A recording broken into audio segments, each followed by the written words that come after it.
वही तड़प रहे हैं। बाकी लोग कई अपनी अपनी मस्ती में मस्त हैं।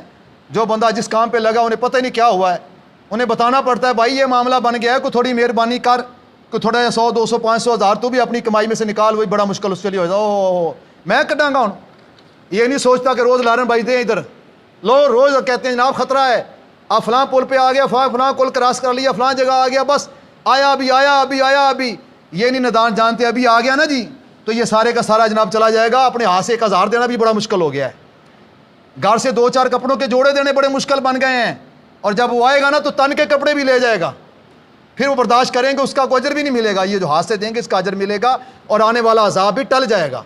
सदके और खैरात पहले दिए जाते हैं ताकि मुसीबतें टल जाएं, आने के बाद नहीं।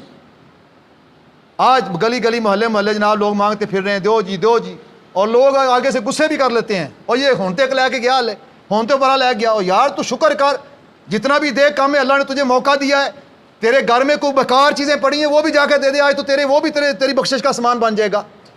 जो चीज़ तूने पूरी ज़िंदगी इस्तेमाल नहीं की वो बेकार पड़ी है घर में, वो उठा कर दे दे उनके लिए, तो वो भी कार आमद है उन गरीबों के लिए। कपड़े तेरे पास 15-15 सूट पड़े हैं, तू 2-4 सूट इस्तेमाल करता है, बाकी 10 उठा कर दे दे, उनके काम आ जाएंगे, तेरे तो किसी काम नहीं है। लेकिन इस पर भी उस बड़ी उसको तकलीफ हो रही है, जनाब क्यों मेरे पास दूसरा बंदा तीसरा बंदा मांगने के लिए आ गया।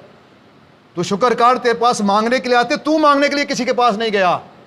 तेरे ऊपर वक्त नहीं आया कि तू बाहर खड़ा मांगता हो कि यार मुझे कोई रोटी कहीं से मिल जाए, मुझे कोई खुशकी के भी ले जाए, यार को मैं खुश्क जगह ही देख लूँ। तो शुक्र कर अल्लाह ने अगर तेरे ऊपर वक्त नहीं आया, तो शुक्र कर। तू पैसे देते हुए घबराता है, तू मदद करते हुए घबरा रहा है, तो इस